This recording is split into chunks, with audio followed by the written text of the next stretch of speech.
ஆந்திர நாட்டில் ஒரு அரசர் இருந்தார். அந்த அரசர்கிட்ட ஒரு அமைச்சர் இருந்தார். அந்த அமைச்சர் பேரு ராயண பாஸ்கர்.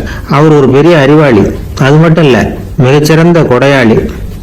யார் வந்து எது கேட்டாலும் இல்லைன்னு சொல்ல மாட்டாராம். அதன் காரணமாகவே அவர்கிட்ட இருந்த செல்வம் நாளுக்கு நாள் குறைஞ்சிக்கிட்டே வந்துட்டு தான். கடைசியில குடும்பத்துக்குன்னு எதுவும் வைக்காமலே அவர் போய் சேர்ந்துட்டார். மகனும் இறந்துட்டார்.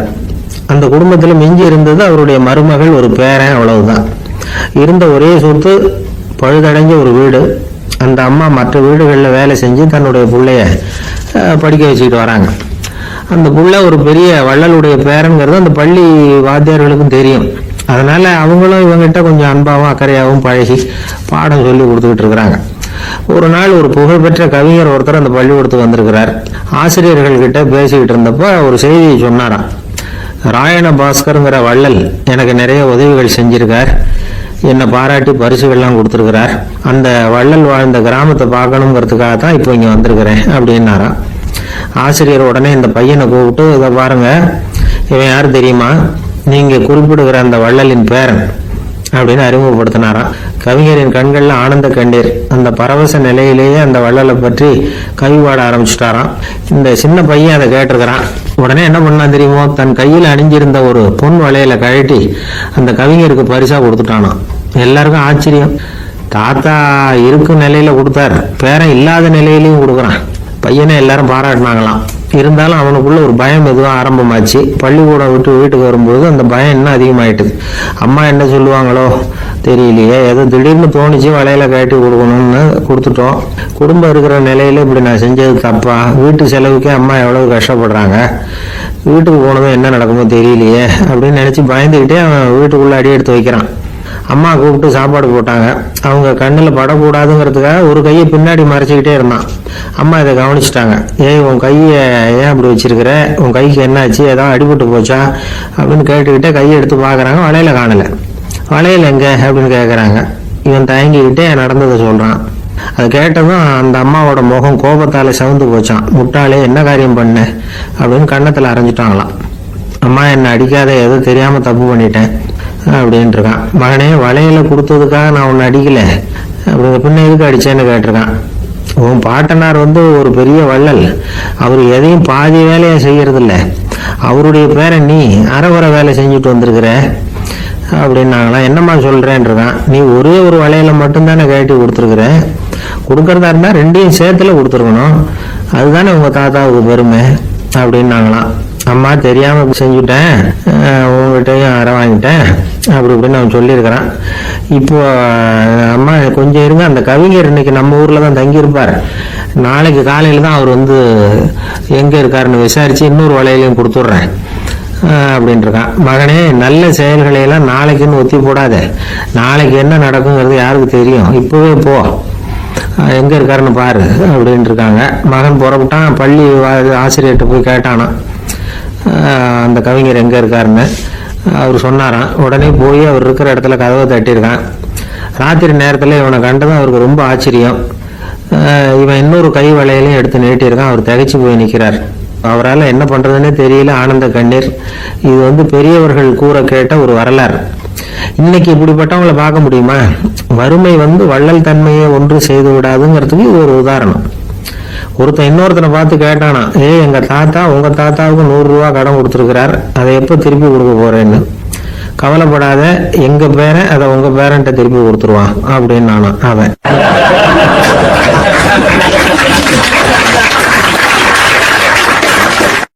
எனக்கு வாழ்க்கையே வெறுத்து போச்சு சார் அப்படின்னு சொல்லிட்டு ஒருத்தர் வந்தார். வந்து கொஞ்ச நேரம் பேசினதுக்கு அப்புறம் அவர் அப்படி சொல்லியிருந்தா அதுல ஒரு அர்த்தம் இருந்திருக்கும். வர்றதுக்கு முன்னாடியே வாழ்க்கை வெறுத்து போச்சுன்னு சொல்லிட்டு வர்றார். என்ன சார் விஷயம்னு விசாரிச்சோம். எங்க வீட்டுல தினம் 3 வேளையும் ஒரே மாதிரி சாப்பாடு சார், வித்தியாசமே கிடையாது. இப்படியே 3 மாசமா சாப்பிட்டுக்கிட்டு இருக்கிறேன், அதை விட பட்டினி கிடந்து செத்துடலாம்னு தோணுது அப்படின்னார். ஒரு பெரியவர் சொன்ன தத்துவத்தை சொல்றதுக்கு ஆள் கிடைக்காம தவிச்சுக்கிட்டு இருந்தோம். இப்போ ஒருத்தர் கிடைச்சிட்டார். விட்டுலாம உடனே அவரை உட்கார வச்சு சொல்ல ஆரம்பிச்சிட்டோம். அதாவது நாம அனுபவிக்கிற உணர்வுகள்ல களிப்பு, மகிழ்வு, ஆனந்தம், இது 3க்கும் ஒண்ணுக்கு ஒண்ணு வித்தியாசம் உண்டு. மேம்போக்கா பாக்குறதுக்கு இது 3 ஒண்ணு மாதிரி தோணும். ஆனா அது அப்படி இல்லை. களிப்புங்கிறது உடம்பை பொறுத்தது, மகிழ்வுங்கிறது மனசை பொறுத்தது, ஆனந்தம்ங்கிறது ஆன்மாவை பொறுத்தது. இப்படி இந்த 3 வகையான இந்த சுவைப்புகளின் தன்மையும் வேற வேற. இப்ப முதல்ல களிப்புங்கிறத எடுத்துக்குவோம். நம்ம புலன்களுக்கு களிப்பை தரக்கூடிய பொருள்களுக்கு சில விசேஷ குணம் உண்டு. அது எப்படின்னா, சீக்கிரமே சலிப்பை உண்டு பண்ணும். ஒருத்தர் அந்த பொருளை எடுத்துக்கிட்டா அது இன்னொருத்தருக்கு குறைஞ்சிரும். உணவு, உடை இதெல்லாம் களிப்பை தரக்கூடிய பொருள்கள். இப்போ உதாரணத்துக்கு, ஒரு சாப்பாட்டு மேசையில் ஒரு பாத்திரத்தில் 10 இட்லி இருக்கு. அதில் ஒரு 2 இட்லியை நம்ம தட்டில் எடுத்து வச்சு சாப்பிட்றோம். நாம் சாப்பிட்ட அந்த இட்லி நிச்சயமாக எதிரில் உட்காந்துருக்கிறவருக்கு இல்லை, அவருக்கு உபயோகப்படாது.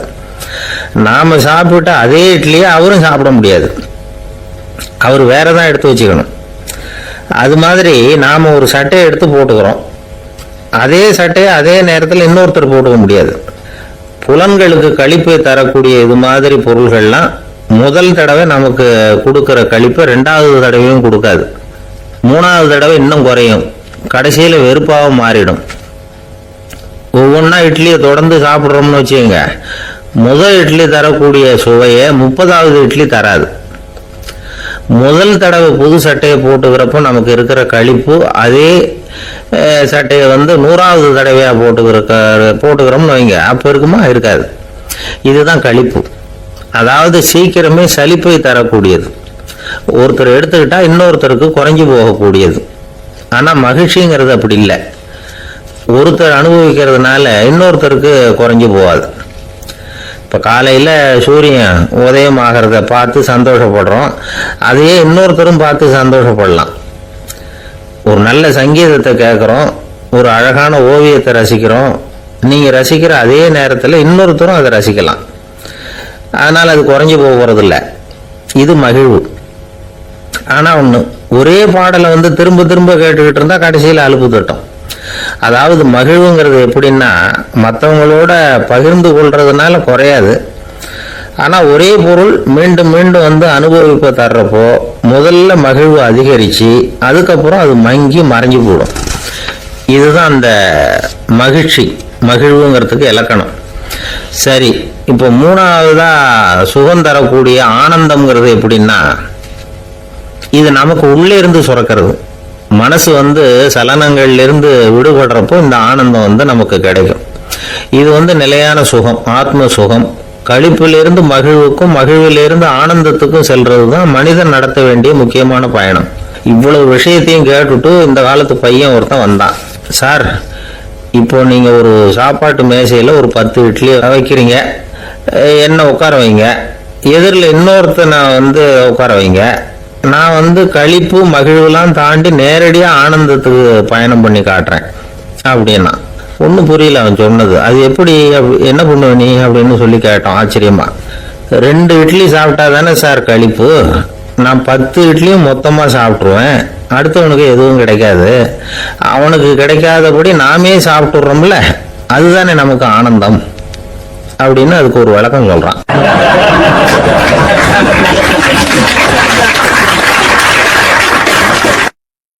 துஷ்டரை கண்டால் தூர விலகு, இப்படி ஒரு பழமொழி உண்டு.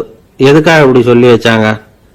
துஷ்டன் ஏதாவது தொந்தரவு கொடுப்பான், அதனால அவனை கண்டா பயந்துகிட்டு ஓடி ஒளிஞ்சுக்கோ அப்படின்னா இதுக்கு அர்த்தம் அப்படி இல்லை. ஒரு துஷ்டன் கிட்ட நெருங்கி போறோம்னு வச்சுக்கோங்க, அவன் நமக்கு கெடுதலான ஆலோசனைகள் எதையும் சொல்லலாம், அல்லது அவன் தீய உணர்வுகள் உள்ளவனா இருக்கலாம், அல்லது தீய செயல்கள் செய்யக்கூடியவனா இருக்கலாம், அல்லது தீய நட்புனால அவன் ஏற்கனவே கெட்டு போனவனா கூட இருக்கலாம். இப்படிப்பட்டவனை நெருங்கி போனா அவனோட பாதிப்பு நமக்கும் வந்துடும். அதனால விலகி போ அப்படின்னு சொல்றாங்க. இதையே கொஞ்சம் விவரமா இப்ப பாப்போமே. இப்ப இந்த துஷ்டர்களை 4 வகையா பிரிக்கிறாங்க. இந்த 4 வகைக்கும் உதாரணம் வேணும்னா வேற எங்கேயும் போக வேண்டியதில்லை, மகாபாரதத்தை பார்த்தாவே போதும். அதுல இந்த 4 வகையான தீயோரும் வர்றாங்க. முதல் வகைக்கு உதாரணம் சகுனி. இவன் மனசுல எப்பவும் தீய எண்ணங்கள் தான் நிறைஞ்சிருக்கும், கனவுல கூட தீய ஆலோசனைகள். யாராவது ஒருத்தர் நல்லபடியா வாழ்ந்தா அதை இவனால சகிச்சிக்க முடியாது. இப்படிப்பட்டவனோட நெருங்கிய தொடர்பு துரியோதனனுக்கு கிடைச்சது. துரியோதனன் எப்படின்னா, அவன் ஏற்கனவே தீய காரியங்கள் செய்யறதுக்கு தயங்காதவன். அப்படிப்பட்டவனுக்கு தீய போதனைகள் செய்யறதுக்கு சகுனி உதவுனா. இந்த 2 பேரோட சகவாசம் இன்னொருத்தனுக்கு கிடைச்சது. அவன் யாருன்னா துச்சாதனன்.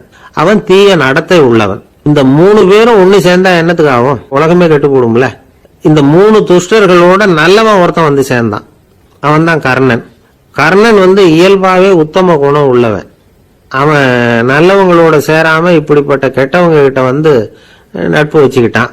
அதனால அவனும் தீய செயல்களில் ஈடுபடுறது மாதிரி ஆயிடுது. துரியோதனனுடைய நண்பனா அவனுடைய ஆதரவுல வளர்ந்ததுனால அவனுக்கு துணையா இருக்க வேண்டி இருக்குது அப்படின்னா. நட்பு உரிமையினால உதவி புரிய வேண்டியது சரிதான், அது தப்புன்னு சொல்ல முடியாது. இருந்தாலும் தீய செயல்களுக்கு உதவி செய்யறது சரியில்லை. புத்தி பலம் புஜ பலம் எல்லாம் இருந்தா கூட தெய்வ பலம் இல்லைன்னா ஜெயிக்க முடியாது. கர்ணன் மகா வீரன். இருந்தாலும் கடைசியில் அவன் கதி என்னாச்சு? அவங்ககிட்ட எல்லா நல்ல குணங்களும் இருந்தது. இருந்தாலும் ஏன் இப்படி ஆச்சு? தீயவர்களுடைய சேர்க்கை தான் காரணம். அவங்களோட சேர்ந்ததுனால இவனையும் அப்படியே நினைக்க ஆரம்பிச்சுட்டாங்கல்ல. 4 வகை துஷ்டர்கள்ல இவனும் ஒரு வகை அப்படின்னு சொல்ல ஆரம்பிச்சிட்டாங்க. அதாவது தீய ஆலோசனைக்கு சகுனி, தீய உணர்வுகளுக்கு துரியோதனன், தீய செய்கைக்கு துச்சாதனன், தீய நட்புக்கு கர்ணன். இப்படி உதாரணமாயிட்டான். அதனாலதான் துஷ்டரை கண்டால் தூர விலகு அப்படின்னு சொன்னாங்க. அது புராண காலம். இப்பெல்லாம் நிலைமை கொஞ்சம் வேற விதமா இருக்குது. அன்னைக்கு ஒரு நாள் அப்படிதான் ஒரு காட்டு பாதையில யாரோ ஒருத்தர் அடிபட்டு கிடந்தார். யாரோ ஒரு துஷ்டன் அவனை அடிச்சு போட்டுட்டு போயிட்டான் போல இருக்கு. அந்த வழியா போன ஒருத்தர் பரிதாபப்பட்டு அவனை போய் தூக்குனார், ஆறுதல் சொன்னார். இத பாருங்க, இந்த வழியா எப்பவும் தனியா வரக்கூடாது. ஏன்னா இங்க ஒரு ரவுடி இருந்துகிட்டு வர்றவங்க போறவங்களெல்லாம் வழிப்பறி பண்ணிட்டு இருக்கிறதா கேள்விப்பட்டிருக்கிறேன் அப்படின்னாராம். இனிமே அப்படி கேள்விப்பட மாட்டீங்க அப்படின்னு அந்த ஆளு. ஏன்னு கேட்டிருக்காரு இவர். அவன் சொல்லியிருக்கான், நான் தான் சார் அந்த ரவுடி. இந்த வழியா போனவங்க கிட்ட தகராறு பண்ணேன். அவங்க தான் என்ன இப்படி அடிச்சு போட்டு என்கிட்ட இருந்த பணத்தை எல்லாம் புடுங்கிட்டு போட்டாங்க சார். காலம் ரொம்ப கெட்டு போச்சு அப்படின்னு நானா ரொம்ப பரிதாபமா.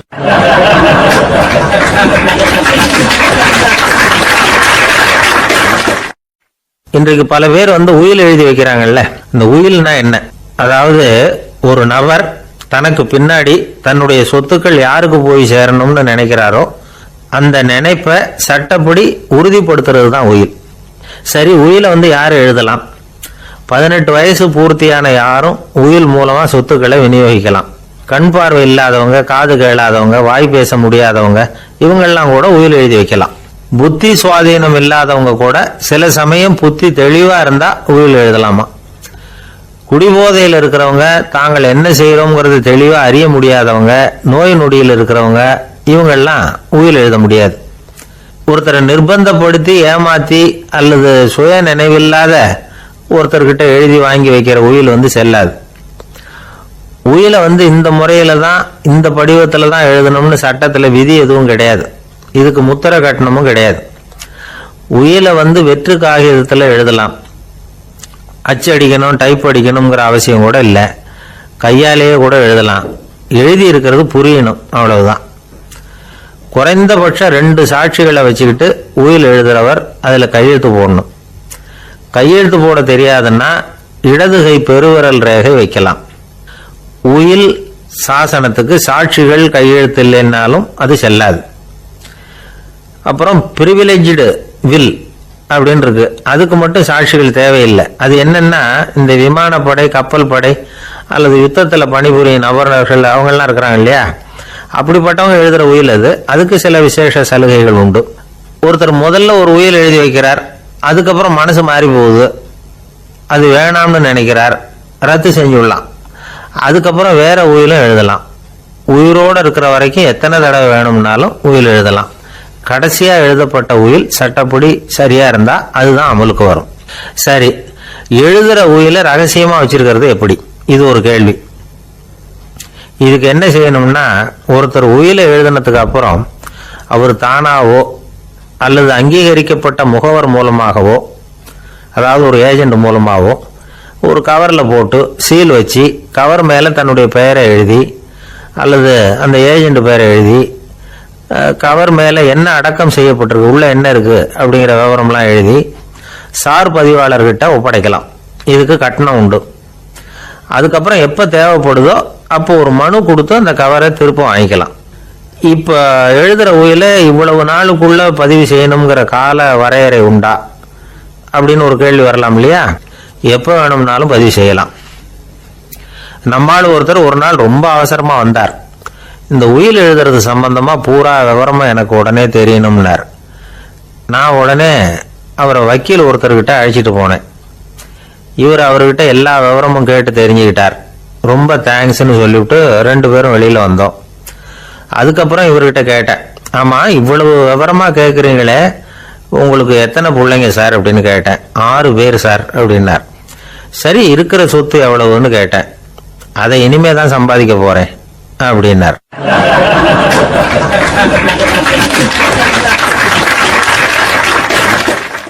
ஒரு ஊர்ல ஒரு மன்னர் இருந்தார்.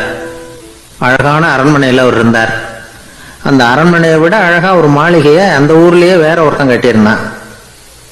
அப்படி கட்டி முடிச்சதுல அவனுக்கு ரொம்ப பெருமை. எத்தனையோ செல்வந்தர்கள்லாம் வந்து பார்த்துட்டு, இந்த மாளிகையை விலைக்கு கொடுத்துடுறியா, எவ்வளவு விலை சொன்னாலும் சரி நாங்கள் வாங்கிக்கிறதுக்கு தயாரா இருக்கோம் அப்படின்னு சொல்லி கேட்டு பார்த்துட்டாங்க. நான் இதை விற்கிறதுக்கு தயாரா இல்லை அப்படின்னு சொல்லிவிட்டான். அவ்வளவு சிறப்பா கலை அம்சத்தோடு அதை கட்டி முடிச்சிருக்கிறான். அதுவே ஒரு பெரிய அரண்மனை மாதிரி இருந்ததுன்னா பார்த்துங்களேன். சுற்றிலும் அழகான பூந்தோட்டம். ஒரு நாள் அவன் எங்கேயோ வெளியூர் போயிட்டு திரும்பி வந்துகிட்டு இருக்கிறான். அப்போ அந்த மாளிகை தீப்பெட்டி எரிஞ்சுக்கிட்டு இருக்கு. பதறி போட்டான். விலைக்கு கேட்டவங்க யாராவது இதை செஞ்சிருக்கணும், இல்லைன்னா மன்னரே செய்த சதியா என்னவோ, இப்படிலாம் அவனுக்கு சந்தேகம். ஒரு மூலையில் உட்காந்து அழ ஆரம்பிச்சுட்டான். அந்த சமயத்தில் அவனுடைய மகன் அங்கே ஓடி வந்தான். அப்பா அழாதீங்க, இதை நான் நேற்று ராத்திரியே நம்ம ஊர் மன்னருக்கு வித்துட்டேன். இதை கட்டி முடிக்க நமக்கு எவ்வளவு செலவாச்சோ அதை போல 3 மடங்கு விலைக்கு வித்துட்டேன், கவலைப்படாதீங்க. இதை விட அழகான மாளிகையை நாம புதுசாக கட்டிக்கலாம்னா. இதை கேட்டதும் அழுதுகிட்டு இருந்தவன் அழுகையை நிறுத்தினான், சிரிக்க ஆரம்பிச்சுட்டான். இதே இடத்த நான் வந்து மன்னர்கிட்ட இருந்து விலைக்கு வாங்குவேன், இதை விட அழகான மாளிகையை கட்டுவேன் அப்படின்னு சுத்தி நின்று எல்லார்கிட்டையும் சொல்லிக்கிட்டு இருந்தான். இந்த சமயத்துல அவனோட இளைய மகன் ஓடி வந்தான். அப்பா, அண்ணன் சொன்னதெல்லாம் சரிதான், மன்னர்கிட்ட விலை பேசினதெல்லாம் உண்மைதான், ஆனா வித்தது பேச்சு அளவுல தான். இனிமேதான் பத்திரம் வாங்கணும், எழுதணும், நீங்க கையெழுத்து போடணும், பதிவு பண்ணணும், மன்னர்கிட்ட பணம் வாங்கணும். அதுக்காகத்தான் உங்களை எதிர்பார்த்துக்கிட்டு இருந்தோம். அதுக்குள்ள இப்படி ஆயிட்டுதுன்னா. இப்ப சிரிச்சுக்கிட்டு இருந்தாவன் சிரிப்பை நிறுத்தினான். மறுபடியும் குழந்தை மாதிரி அழ ஆரம்பிச்சுட்டான். இது ஒரு சம்பவம். இதுல இருந்து என்ன தெரியுது? அந்த அழகான மாளிகை தன்னுடையது அப்படின்னு நினைக்கும் பொழுது அவனுக்கு அழுகை வந்தது. அது தன்னுடையது இல்லை அப்படின்னு நினைக்கிற போது சிரிப்பு வந்தது. மறுபடியும் அது தன்னுடையது தான் அப்படிங்கிற உணர்வு வரும்பொழுது அழுகை. எது எதிலிருந்து நீ நீங்கி இருக்கிறாயோ அது அதிலிருந்து உனக்கு துன்பம் இல்லை அப்படிங்கிறார் திருவள்ளுவர். இந்த உடம்பு என்னுடையதில்லை அப்படிங்கிற உணர்வு வந்துட்டா அது ஒரு பெரிய நிலை. அந்த நிலை வரணும். எல்லாத்தையும் பயன்படுத்திக்கலாம், ஆனா பற்றுல விழுந்துடக்கூடாது. உலகத்தில் இருங்கள், ஆனால் உலகத்தவராக இருக்காதீர்கள். உலகிற்குள் இருங்கள், உலகம் உங்களுக்குள் வந்துவிட அனுமதிக்காதீர்கள். விலகி இருங்கள், விழித்திருங்கள், மௌனமாய் பார்த்திருங்கள் அப்படிங்கிறது சான்றோர் கருத்து. செய்ய வேண்டிய கடமையிலிருந்து விலகி இருக்கிறவர்கள் நம்ம கிட்ட நிறைய பேர் உண்டு. அப்படிப்பட்ட ஒருத்தர் டாக்டர் கிட்ட போனார். டாக்டர், நான் ஒரு கவர்மெண்ட் ஆபீஸ்ல வேலை பார்க்குறேன், எனக்கு ஒரே அசதியா இருக்கு, என்னை சோதிச்சு பாருங்க, ஆலோசனை சொல்லுங்க ஏதாவதுன்னார். டாக்டர் அவரை பரிசோதனை பண்ணி பார்த்துட்டு சொன்னார், இதை பாரு, உனக்கு இப்போ தேவைப்படுறது முழு ஓய்வு. நீ எவ்வளவு சீக்கிரமா ஆபீஸுக்கு போறியோ அவ்வளவுக்கு உனக்கு நல்லது அப்படின்னாராம்.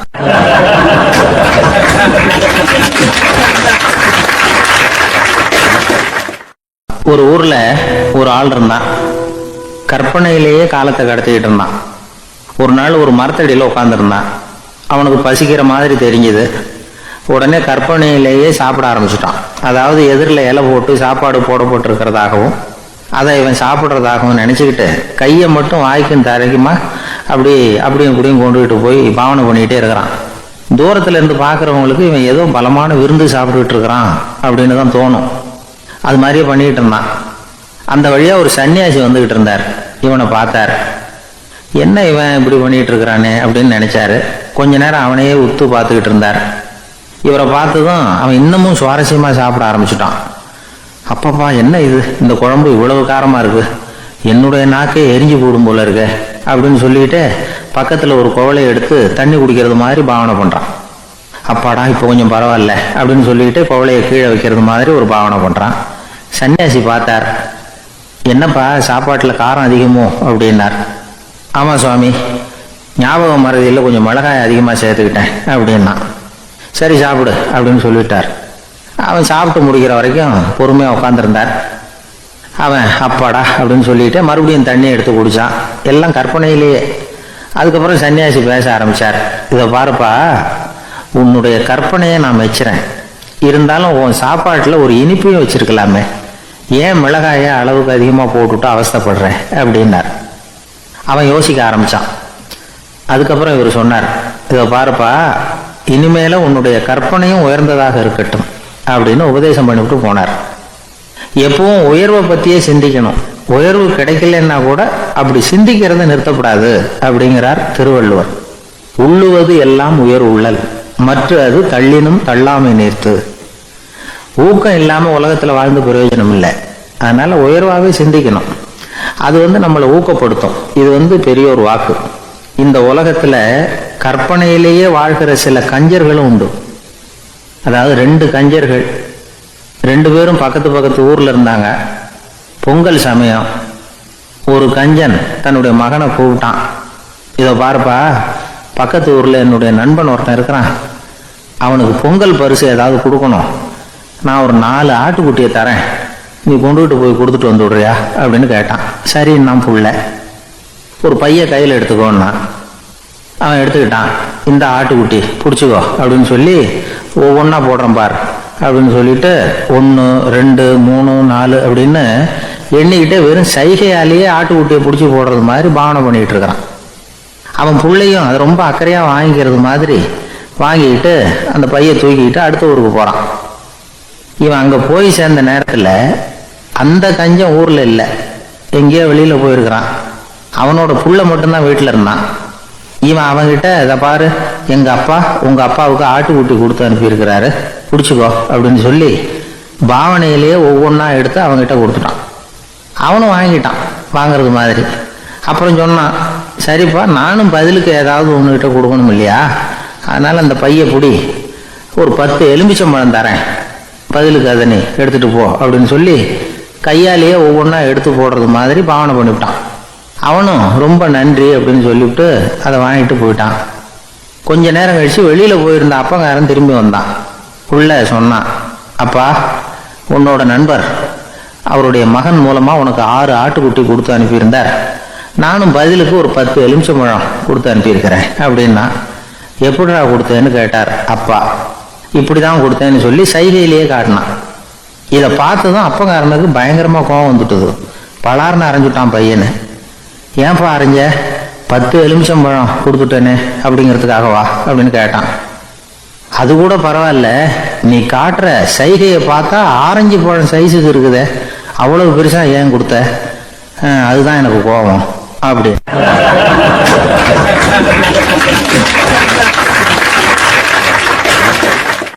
ஒரு நண்பர் யாருக்கும் ஃபோன் பண்ணிட்டு இருந்தார். அவர் பேசி முடிச்சதும் நான் அவரை பார்த்து, இப்போ ஃபோன் பண்ணீங்களே, அந்த ஃபோன் நம்பர் என்ன அப்படின்னு கேட்டேன். அவர் தலையை சொரிஞ்சுக்கிட்டார், ஞாபகம் வரலன்னார். சரி சார், அதை விடுங்க, உங்கள் மனைவி பேர் என்ன அப்படின்னு கேட்டேன். மாலதின்னார்.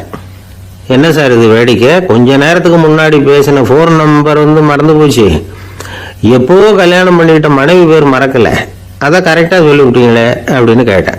அவர் என்ன ஒரு மாதிரியாக பார்த்தார்.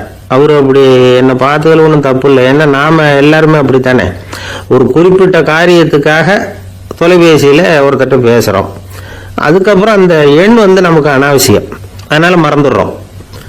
இதுக்கு பேர் தான் தற்காலிக ஞாபகம். ஆனால் மனைவி பேரை மறந்துட முடியுமா? முடியாது. அது அவசியமான ஒன்று. அடிக்கடி அந்த பேரை உபயோகப்படுத்துகிறோம், அதனாலேயே அது முக்கியங்கிறதுனாலேயே அதை மறக்கிறது இல்லை. இதுக்கு பேர் நிரந்தர ஞாபகம்.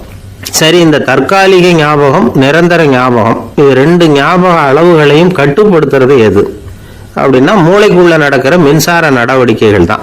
தற்காலிக ஞாபகம் ஒரு மின்னல் மாதிரி தோன்றி மறையுது. நிரந்தர ஞாபகம் ஒரு படிவம் போல மூளையில படிஞ்சுடுது. ஒரு சம்பவத்தின் பல பிரதிகள் மூளையில பல்வேறு பகுதிகளிலேயும் படிகிறதுனால ஒன்று மறைஞ்சாலும் மறந்தாலும் இன்னொன்று மறையறதில்லை. இப்படிப்பட்ட நிலைமையில தான் இந்த தொண்டையில் இருக்கு வாயில் வரமாட்டேங்குது சார் அப்படிமா. ஒருத்தருக்கு எந்த துறையில் ஆர்வமும் ஈடுபாடும் அதிகமோ அது சம்பந்தமான ஞாபக சக்தி அதிகமாக இருக்கும். தொழிலை விரும்புகிற ஒரு டெலிஃபோன் ஆபரேட்டருக்கு எண்கள்லாம் நல்ல ஞாபகம் இருக்கும். அது மாதிரி கவிஞர்களுக்கு வார்த்தைகள் நல்ல ஞாபகத்தில் இருக்கும். இது ஒரு பக்கம் இருந்தாலும் ஒரு மூளை எண்களை விட எழுத்துக்களை விட படங்களை ரொம்ப சுலபமாக ஞாபகத்தில் வச்சுக்குது. புரிஞ்சுக்கிற தன்மை, அனுபவம், புத்தி கூர்மை இது கூடி குறையிறத பொறுத்து ஞாபக சக்தியும் ஏறும் இறங்கும். இப்போ உதாரணத்துக்கு ஒரு பையனுக்கு படித்தது எதுவும் ஞாபகத்தில் இல்லைன்னா அவன் அதை சரியாக புரிஞ்சுக்கலன்னு அர்த்தம். இந்த மறதிங்கிறது எந்த சமயத்தில் ஒரு பிரச்சனை ஆகுது தெரியுமா? உங்களுக்கு வேண்டியப்பட்ட ஒருத்தரை ஞாயிற்றுக்கிழமை சாயந்தரம் சரியாக 5 மணிக்கு கடற்கரைக்கு வர சொல்லிவிட்டு அந்த நேரத்தை மறந்துவிட்டா அது பரவாயில்ல, வர சொன்னதையே மறந்துவிட்டாதான் நிலைமை மோசம்னு அர்த்தம். இப்படி இருந்தால் இது சிகிச்சை எடுத்துக்க வேண்டிய நிலைமைங்கிறத புரிஞ்சுக்கணும். ஆமாம், இதுக்கும் மருந்து இருக்கு. ஆனால் மூளை குறிப்பிட்ட அளவுக்கு கீழே இயங்குறப்போவோ இன்னொன்று சொல்லுவாங்க, இந்த நியூரோ டிரான்ஸ்மிட்டர் அப்படின்னு சொல்லுவாங்க.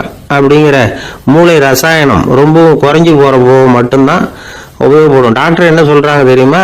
மூளையை பொறுத்த வரைக்கும் அதில் ஞாபக சக்தி அதிகமாக உள்ள மூளை, மறதி உள்ள மூளை அப்படின்னு ஒன்றும் கிடையாது அப்படிங்கிறாங்க. நினைவு வச்சுக்கிறதுக்கு பயிற்சி அளிக்கப்பட்ட மூளை, பயிற்சியற்ற மூளை அப்படின்னு வேணும்னா சொல்லலாம் அப்படின்னு சொல்கிறாங்க. அதனால் நம்ம ஞாபக சக்திங்கிறது நம்மகிட்ட இருக்கிற பயிற்சி, முயற்சி இதை பொறுத்து தான் அமையும்.